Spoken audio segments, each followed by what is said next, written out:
L'idée derrière cette installation pilote de fabrication avancée de Delta est d'essayer de rassembler les personnes de Delta qui ont un certain nombre de problèmes, particulièrement dans la fabrication avancée. Delta vient de faire son mouvement de flotte le plus important depuis plus d'une décennie, et Boeing ne va pas apprécier. La compagnie aérienne a passé une commande majeure pour l'Airbus A350 000, contournant le 777X encore retardé et signalant la fin éventuelle de sa flotte de Boeing 767. Ce n'est pas qu'une simple mise à niveau. C'est un changement de stratégie pour les vols long courriers conçus pour réduire les coûts de carburant, augmenter la portée transpacifique et accroître l'espace des cabines premium de Delta. Cela ancre également Airbus plus profondément dans le marché américain des gros porteurs, alors que Boeing s'efforce de tenir bon. Alors, pourquoi Delta a-t-elle pris cette décision maintenant? Quelle route vise-t-elle? Et à quel point est-ce mauvais pour Boeing? Analysons les chiffres, les avions et le message derrière le nouveau pari long courrier de Delta. La flotte gros porteur de Delta montre son âge depuis des années. Au cœur du problème se trouvent les Boeing 767, en particulier les 767-300ER, qui constituent une part importante du réseau long courrier de Delta. Beaucoup de ces avions ont plus de 20 ans, avec des coûts de maintenance en hausse, des intérieurs obsolètes et des pénalités d'émissions croissantes qui ne sont plus faciles à justifier. En plus de cela, les réglementations internationales se resserrent. Tant l'administration fédérale de l'aviation que l'Organisation de l'aviation civile internationale exercent une pression croissante sur les compagnies aériennes pour réduire les émissions de carbone. Les avions plus anciens, comme le 767, n'ont tout simplement pas été conçus pour les normes environnementales d'aujourd'hui, encore moins pour celles de demain. Delta savait que cette transition arrivait. Au cours des dernières années, elle a fait des progrès progressifs pour se moderniser, en commençant par des commandes pour l'Airbus A330 Neo et l'A359 Sense. Ces avions plus récents ont aidé à combler le fossé sur certaines routes transatlantiques et transcontinentales, offrant une meilleure économie de carburant et une expérience passager plus moderne. Mais le problème sous-jacent demeurait: que faire de la flotte vieillissante de 767? L'urgence n'a fait que croître à mesure que les concurrents de Delta agissaient. United Airlines dépend maintenant fortement du Boeing 787 Dreamliner pour ses opérations long courrier, offrant des cabines plus silencieuses, une économie améliorée et une plus grande autonomie. American Airlines exploite une flotte de gros porteurs plus variés, mais a tout de même progressé plus rapidement que Delta dans le retrait des anciens avions. Cette pression concurrentielle est réelle, surtout sur les routes à forte demande où le confort, la cohérence et les objectifs d'émission influencent de plus en plus le choix des consommateurs et des entreprises. Les calculs financiers ont également commencé à changer. Maintenir les 767 n'était plus bon marché. La disponibilité des pièces diminuait, les mises à jour des cabines devenaient trop coûteuses et l'efficacité énergétique était bien en deçà des nouveaux biréacteurs. À un certain moment, le statu quo était plus coûteux qu'un renouvellement de la flotte. Cela a rendu un nouveau mouvement inévitable. Delta devait s'engager sur une plateforme moderne à fuselage large qui pourrait non seulement remplacer ses avions vieillissants, mais aussi soutenir la croissance de ses réseaux transatlantiques et transpacifiques. L'Airbus A350 000 s'inscrit dans ce modèle et le fait avec un niveau d'autonomie et de capacité qui ouvre de nouvelles opportunités. Donc ce n'était pas juste une mise à jour de flotte de routine, c'était un pivot nécessaire façonné par la réalité réglementaire, la pression financière et l'urgence compétitive. Et ce n'est que la première étape d'une transformation complète possible de la stratégie long courrier de Delta. La récente commande de Delta pour l'Airbus A350 000 marque l'un de ces mouvements long courrier les plus agressifs de la décennie. Bien que le nombre final d'appareils n'ait pas été divulgué publiquement, des sources de l'industrie suggèrent un engagement initial de 20 à 30 unités, avec des options d'augmentation selon les délais de livraison et la performance du réseau. L'avion sera propulsé par des moteurs Rolls-Royce Trane XWB qui ont déjà accumulé des millions d'heures de service avec d'autres transporteurs mondiaux et sont loués pour leur efficacité énergétique et leur fiabilité. Ces moteurs sont essentiels à la performance de l'A350 MEL, offrant une consommation de carburant inférieure de 25% par rapport aux anciens gros porteurs et aidant Delta à atteindre ses objectifs de durabilité futurs. La configuration de la cabine n'a pas été confirmée, mais des initiés s'attendent à ce que Delta étende son produit Delta One suite à travers la nouvelle flotte, ainsi qu'une cabine Premium Select améliorée. Ces configurations fortement axées sur le Premium sont essentielles à la stratégie de Delta sur les routes long courrier à fort rendement, en particulier dans les corridors de voyage d'affaires à travers l'Atlantique et le Pacifique.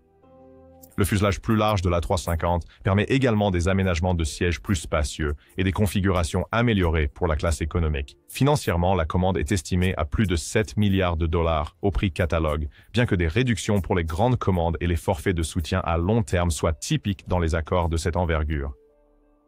Delta utilise probablement un mélange de stratégies de financement, espèces, cession-bail, et peut-être le soutien d'une agence de crédit à l'exportation via des entités liées à Airbus. Les déclarations des dirigeants de Delta ont présenté l'accord comme un pari à long terme sur la fiabilité et la flexibilité opérationnelle. La direction d'Airbus, quant à elle, l'a qualifié de partenariat marquant qui renforce la confiance de Delta dans la plateforme A350. Ce qui est clair, c'est que ce n'est pas une acquisition ponctuelle, c'est un mouvement fondamental, signalant l'intention de Delta de miser sur Airbus pour la prochaine phase de son expansion internationale. Avec l'A350 désormais en jeu, Delta dispose d'un cheval de bataille conçu pour les routes longue distance à forte capacité premium, sans attendre les délais incertains de Boeing. La décision de Delta de commander l'A350 signifie dire adieu à l'un des avions les plus importants de son histoire, le Boeing 767. À son apogée, Delta exploitait la plus grande flotte de passagers de 767 au monde, les utilisant pour couvrir les routes transatlantiques, les corridors domestiques à fort volume et même certaines destinations en Asie-Pacifique. Mais cette époque se termine rapidement. Les 767-300ER sont déjà sur la sellette et les plus grands 767-400 ne sont pas loin derrière. Delta les retire progressivement, mais le nouvel accord avec Airbus accélère le calendrier. Sans remplacement viable pour les passagers de Boeing, le 767 est poussé à la retraite sans successeur de son fabricant d'origine. Ce n'est pas un petit changement. Pendant des décennies, le 767 a occupé une niche unique, assez grand pour les longs courriers, mais assez petit pour desservir des routes plus fines de manière rentable. Mais il n'a pas suivi le rythme des nouveaux biréacteurs. Sa consommation de carburant est élevée, ses configurations de cabine sont dépassées et ses coûts de maintenance augmentent chaque année. Même avec des mises à jour, le jet ne peut pas rivaliser avec les conceptions plus récentes comme l'A330neo ou la famille A350. La décision de Boeing de concentrer sa ligne de production du 767 uniquement sur les variantes cargo a laissé Delta avec des options limitées. La demande de cargo est forte, mais cela n'aide pas les compagnies aériennes à la recherche de jets passagers modernes et gros porteurs. La réponse à long terme de Boeing, le 777X, est trop grand, trop tard et trop cher pour ce dont Delta a besoin. Et le 787, bien qu'une plateforme solide, n'a pas fait partie de la feuille de route stratégique de la flotte de Delta. Cela a laissé un vide, et Airbus l'a comblé. L'A350 offre une meilleure efficacité énergétique, des systèmes avioniques plus modernes et une cabine plus large, tout en atteignant les objectifs exacts de portée et de capacité dont Delta avait besoin pour remplacer ses 767 vieillissants. Ajoutez à cela un réseau de soutien solide et la fiabilité des moteurs de Rolls-Royce, et la proposition de valeur devient difficile à ignorer. Donc, c'est plus qu'une retraite. C'est un changement de garde. Le 767 a aidé à construire le réseau international de Delta, mais après des années à prolonger sa durée de vie utile, l'économie ne justifie plus de le garder en service. Avec l'A350 Delta redéfinit les attentes pour la prochaine ère des vols long courriers. À moins d'un changement radical chez Boeing, cette décision ferme effectivement le chapitre du 767 aux États-Unis. Les opérations passagers. C'est un avion emblématique qui a contribué à définir l'efficacité des gros porteurs à son époque. Mais le temps l'a rattrapé et Delta s'assure de ne pas être laissé pour compte. Pendant des années, les observateurs de l'industrie ont supposé que Delta pourrait être un candidat naturel pour le Boeing 777X. Après tout, la compagnie aérienne avait longtemps exploité des gros porteurs de plusieurs fabricants et avait été un client clé de Boeing par le passé. Mais cette supposition ne s'est jamais concrétisée et maintenant il est clair que Delta est passé à autre chose. Le problème le plus évident était le calendrier. Boeing avait initialement promis que le 777X entrerait en service en 2020. Cela a glissé à 2022 puis 2024 et maintenant l'objectif officiel est quelque part en 26 au mieux. Ces retards ont mis le programme en décalage avec les besoins de Delta. La compagnie aérienne devait commencer à remplacer ses 767 et ses gros porteurs vieillissants maintenant, pas dans plusieurs années. Attendre aurait laissé de sérieux manques dans la capacité transatlantique et transpacifique. Ensuite, il y a la question de la taille et du poids. Le 767X est un avion massif. Bien qu'il promette une excellente portée et efficacité par siège, son empreinte globale est plus grande que ce que recherchent de nombreuses compagnies aériennes, y compris Delta, pour une plateforme long courrier flexible. L'A350 1000 est légèrement plus petit, mais mieux aligné avec la carte des itinéraires de Delta. Il convient à la fois aux routes principales denses et aux marchés plus longs et fins, sans les problèmes de porte ou de taxiway qui peuvent accompagner le 777X. Il y a aussi des préoccupations de compatibilité. Les extrémités d'ailes repliables du 777X ont été conçues pour aider avec les restrictions des portes d'aéroport, mais elles ont ajouté de nouveaux défis de certification et une complexité opérationnelle. Delta a probablement vu cela comme une variable supplémentaire dont elle n'avait pas besoin, surtout avec l'A350 1000 qui a déjà fait ses preuves dans plusieurs flottes internationales avec un minimum de perturbations. Historiquement, Delta n'a jamais été un grand acheteur des variantes plus grandes du 777. La compagnie aérienne a exploité la série 200, mais a complètement ignoré le 300ER, même lorsque ses rivaux l'ont adopté pour la croissance long courrier. Ce schéma semble s'être poursuivi ici. Delta ne poursuit pas la taille des avions pour elle-même. Elle achète en fonction de l'adéquation au réseau et de l'économie à long terme. Et sur les deux points, la 350 000 faisait plus de sens. Certains diront que cela fait simplement partie d'une tendance plus large vers Airbus chez Delta, et ce n'est pas entièrement faux. La compagnie aérienne a régulièrement augmenté ses engagements envers Airbus ces dernières années, des A220 monocouloirs à l'A330 Neo, et maintenant la plateforme A350. Mais c'est aussi une question d'opportunité manquée pour Boeing. Si le 770X avait été prêt à temps ou mieux adapté au modèle de Delta axé sur les appareils de taille moyenne avec une forte proportion de sièges premium, le résultat aurait pu être différent.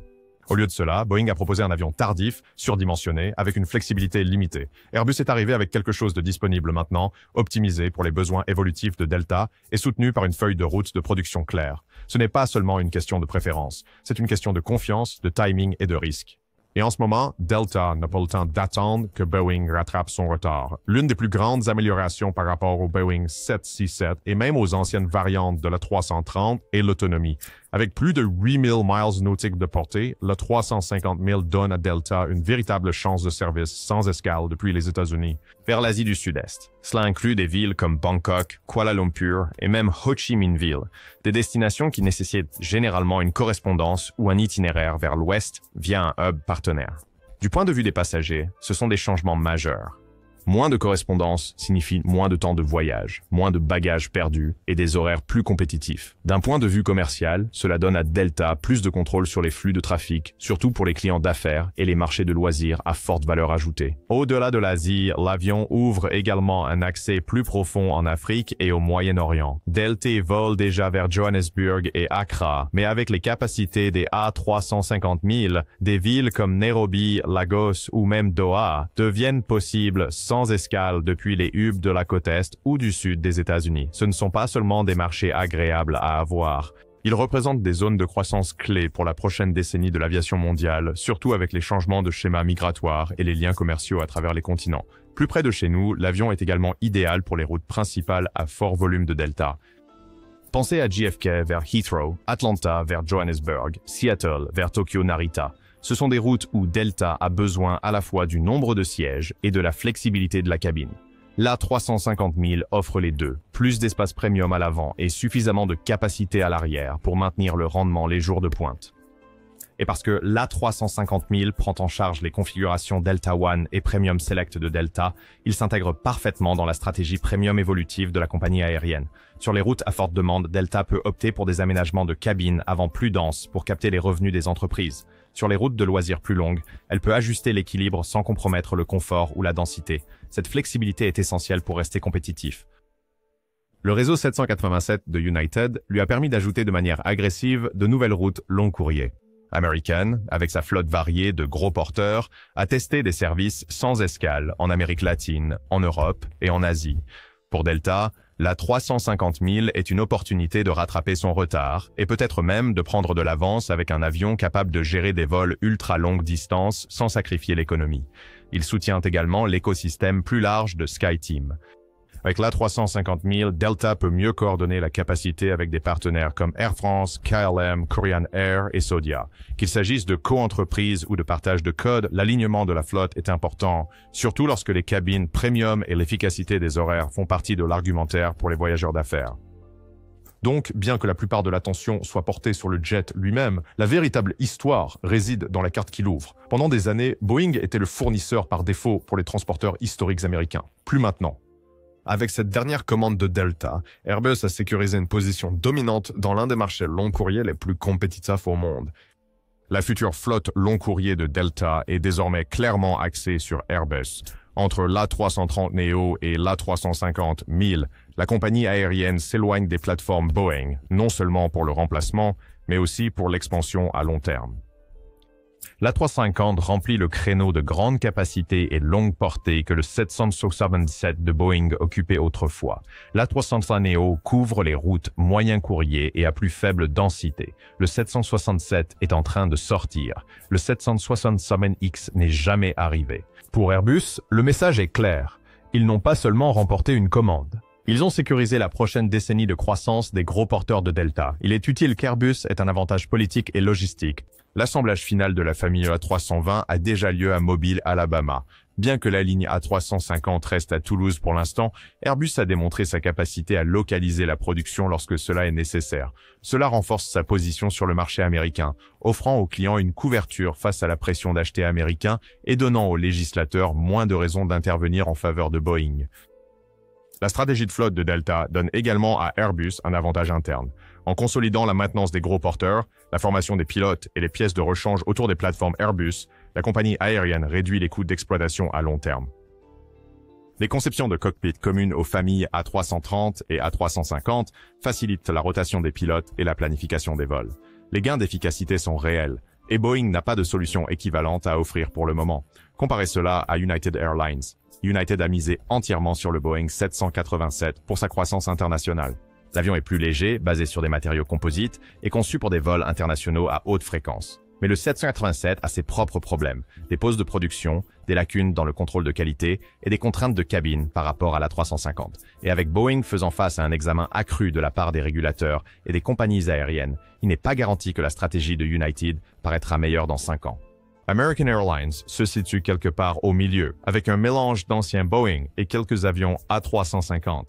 Airbus s'est positionné comme l'option stable et fiable. Boeing, autrefois considéré comme le choix le plus sûr, fait maintenant face à des programmes retardés, des problèmes de certification et une confiance qui diminue. Pour arrêter l'hémorragie, Boeing aura besoin de plus que de nouvelles commandes. Il a besoin de délais de livraison respectés, il a besoin d'une qualité de production constante. Il doit faire certifier et voler le 767X et trouver un moyen de répondre aux avantages de l'A350 en matière de consommation de carburant, de largeur de cabine et d'économie sur les longs courriers. Jusqu'à ce moment-là, Airbus continue de gagner du terrain. Chez Delta, ils ont sécurisé non seulement un client, mais un partenaire qui façonne l'avenir de l'aviation internationale aux États-Unis. Et à moins que quelque chose ne change, la part de marché de Boeing sur son propre territoire continuera de diminuer. La décision de Delta de commander l'Airbus A350-1000 est accompagnée d'un développement moins discuté, mais tout aussi important, un virage vers les moteurs Rolls-Royce et plus précisément le Tran XWB, un turboréacteur à fort taux de dilution qui est désormais l'un des moteurs long courrier les plus éprouvés au monde. Cela marque un changement majeur dans la stratégie moteur de Delta. Pendant des décennies, Delta a évité Rolls-Royce au profit de General Electric et Pratt & Whitney. Sa flotte long courrier s'est historiquement appuyée sur des moteurs GE, en particulier les CF6, qui équipaient ses Boeing 767 et 747. Même les Airbus A330 de la flotte de Delta ont utilisé des moteurs GE et Pidibaboe lorsque c'était possible. Rolls-Royce, en revanche, faisait rarement partie de l'équation. Alors pourquoi ce changement maintenant ? Premièrement, le Tran XWB a acquis une solide réputation depuis son entrée en service en 2015. Il alimente chaque variante de l'A350 et a accumulé des millions d'heures de vol avec des compagnies comme Qatar Airways, Singapore Airlines et British Airways. Il est connu pour son efficacité énergétique, son faible bruit et sa performance fiable en service. La décision de Delta de l'adopter est une reconnaissance de ces données, pas un pari.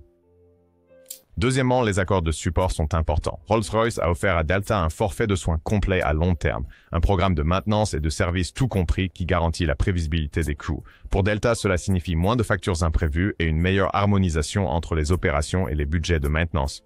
Pour Rolls-Royce, c'est une occasion d'approfondir sa présence sur le marché américain où il a historiquement été à la traîne derrière General Electric. Les récents programmes de gros porteurs de Boeing, en particulier le 777X, sont exclusivement liés au GE9X. Cela ne laisse aucun véritable choix aux clients en matière de moteur. Si vous voulez le 777X, vous obtenez General Electric. Si vous voulez l'A350, vous obtenez Rolls-Royce. Cette exclusivité commence à nuire à Boeing. Les compagnies aériennes veulent de plus en plus d'options, non seulement dans la configuration des avions, mais aussi dans les fournisseurs et les structures de soutien. Airbus offrant un moteur éprouvé avec une économie transparente est un avantage de plus que Boeing ne peut pas égaler en ce moment. Pour Rolls-Royce, cela pourrait signaler le début d'une résurgence sur le marché américain. Le programme Trent XWB est déjà devenu l'un des plus réussis de l'entreprise. Ajouter un grand transporteur américain comme Delta à la liste des clients renforce la crédibilité et pourrait ouvrir la voie à plus d'affaires à l'avenir, surtout si Delta élargit sa flotte d'A350 ou si d'autres transporteurs nord-américains suivent le mouvement. En bref, le choix du moteur fait partie d'un réalignement plus large dans l'aviation transatlantique. Rolls-Royce gagne une position là où elle a longtemps été absente. Delta obtient un moteur fiable et efficace avec un bon service après-vente. Et l'engagement de Boeing avec General Electric commence à ressembler davantage à un handicap qu'à un avantage. Delta n'achète pas seulement l'Airbus A350 000 pour son autonomie ou son efficacité énergétique. Elle achète une plateforme qui peut porter sa marque dans la prochaine ère des vols long courriers. Et pour Delta, cette marque repose sur l'expérience en cabine. L'A350 000 a le fuselage le plus large de tous les jets bimoteurs, ce qui offre à Delta plus de flexibilité de conception qu'avec des avions plus anciens comme le Boeing 767 ou même l'A330. Cette largeur supplémentaire signifie des sièges plus larges et économiques, plus d'espace de rangement et des aménagements plus généreux pour les cabines premium. Selon la seconde itinéraire, au cours de la dernière décennie, Delta a travaillé dur pour construire une identité claire autour de ses suites Delta One et de ses produits Premium Select. Ce ne sont pas seulement des améliorations esthétiques, ce sont des moteurs de revenus. La rentabilité des vols long courriers dépend fortement du rendement premium, et la capacité de Delta à vendre des sièges à forte marge est directement liée à sa capacité à offrir un produit cohérent et compétitif. L'A350 000 soutient cela en permettant des suites privées, des portes et une classe affaires, et des lits entièrement plats sans sacrifier trop de capacité globale. En Premium Select, Delta peut offrir de véritables sièges inclinables avec plus d'inclinaison, d'espace pour les jambes et un meilleur système de divertissement en vol, le tout dans une cabine qui ne semble pas à l'étroit. Même en cabine principale, la configuration peut accueillir 9 sièges de front avec des largeurs de sièges standards d'environ 18 pouces, au-dessus de la moyenne pour les vols transocéaniques. Comparé à American et United, l'accent mis par Delta sur une image de marque cohérente à travers ses avions lui a donné une identité premium plus claire. Alors qu'American propose des produits variés selon l'avion et qu'United utilise encore d'anciennes cabines Polaris sur certaines routes, Delta s'est engagé à déployer ses intérieurs premium mis à jour sur toutes les nouvelles livraisons long courrier.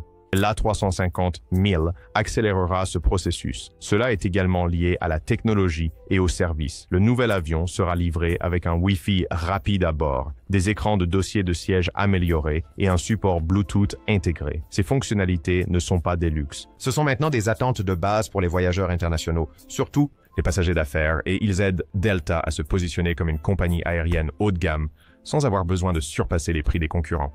Ensuite, il y a le facteur de lancement. L'initiative premium de Delta sur l'A350 000 est directement liée à son investissement dans les salons Delta One dans les villes clés. La compagnie aérienne parie sur une expérience premium de porte-à-porte avec enregistrement prioritaire, accès au salon, suite Delta One à bord et un service fluide et cohérent. Chaque élément alimente le suivant. La valeur stratégique ici est le contrôle. Avec l'A350 000, Delta obtient une toile vierge pour verrouiller sa disposition préférée, sa pile technologique et ses routines de service dès le premier jour, sans avoir à réaménager des avions vieillissants ou à compromettre la capacité. Ainsi, bien que la consommation de carburant et l'autonomie fassent les gros titres, c'est l'expérience en cabine qui déterminera le succès ou l'échec de Delta sur les itinéraires pour lesquels cet avion est conçu. Avec un plan de siège à forte marge et une identité premium claire, Delta positionne l'A350 000 non seulement comme un avion, mais comme un produit. La décision de Delta de passer à une commande importante d'Airbus à 350 000 est plus qu'un renouvellement de flotte. Cela marque un retour clair à une expansion agressive sur les longs courriers, à un moment où une grande partie de l'industrie reste prudente quant à la capacité et à la demande internationale. Ce n'est pas une réaction, c'est une stratégie calculée pour une domination future sur les marchés transatlantiques et transpacifiques. Alors que United s'est fortement appuyé sur la plateforme 747 de Boeing et qu'American ait maintenu une approche hybride, Delta a maintenant placé Airbus au centre de sa stratégie pour les gros porteurs. Combiné avec les commandes antérieures d'A330neo et d'A350-900, l'A350 000 consolide un changement qui se construit depuis des années. Le résultat est une flotte long courrier unifiée qui soutient une utilisation élevée, des opérations premium lourdes avec une empreinte plus moderne que ses rivaux américains. Le théâtre transpacifique est particulièrement important. Avec la demande asiatique des États-Unis qui devrait rebondir vers la fin des années 2020, Delta lance un défi direct pour la domination de la capacité sur des routes où la portée, le confort et l'économie des avions seront tous importants. L'A350 000 lui donne suffisamment de portée pour opérer sans escale depuis les principaux hubs américains vers l'Asie du Sud-Est sans pénalité de charge utile, tout en soutenant des routes principales denses vers Tokyo, Séoul et Shanghai. Peu d'avions dans le catalogue actuel de passagers de Boeing offrent la même combinaison de portée et d'efficacité des sièges premium. Cela repositionne également Delta dans le jeu des alliances aériennes mondiales.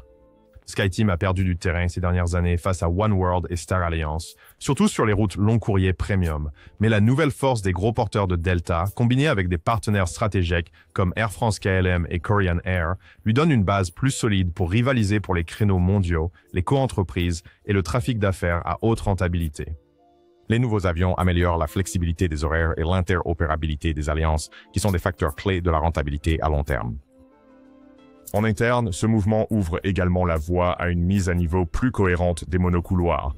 Airbus est désormais fermement intégré dans la stratégie monocouloir de Delta grâce au programme A220 et A321 Neo. Une commande potentielle pour l'A321 XLR long courrier permettrait à Delta de combler les routes de marché intermédiaires abandonnées par la flotte vieillissante de 757, créant encore plus de flexibilité de réseau sans revenir sur le territoire de Boeing. Pris ensemble, le pivot de Delta vise à retrouver un levier stratégique. En alignant son avenir sur les plateformes Airbus, Delta réduit la complexité opérationnelle, renforce sa marque premium et se positionne comme un concurrent sérieux sur le marché mondial des longs courriers pour les 2 prochaines décennies. Si Boeing ne réagit pas rapidement, que ce soit avec la fiabilité de la production, des partenariats moteurs ou un avion viable pour le milieu de marché, il risque de céder encore plus de terrain sur son propre territoire. Pendant ce temps, Delta passe à l'action. Et si cela porte ses fruits, cela pourrait être la commande qui redéfinit l'aviation internationale américaine à l'approche des années 2030. Delta n'a pas attendu. Pendant que Boeing tergiversait, ils ont agi, remplaçant discrètement les gros porteurs vieillissants, consolidant leurs racines long courrier et misant sur Airbus pour la prochaine décennie. L'A350 000 n'est pas un pari, c'est le plan. Si vous voulez plus d'analyses sans détour comme celle-ci, abonnez-vous, laissez un like et restez dans les parages. Nous avons plus à venir.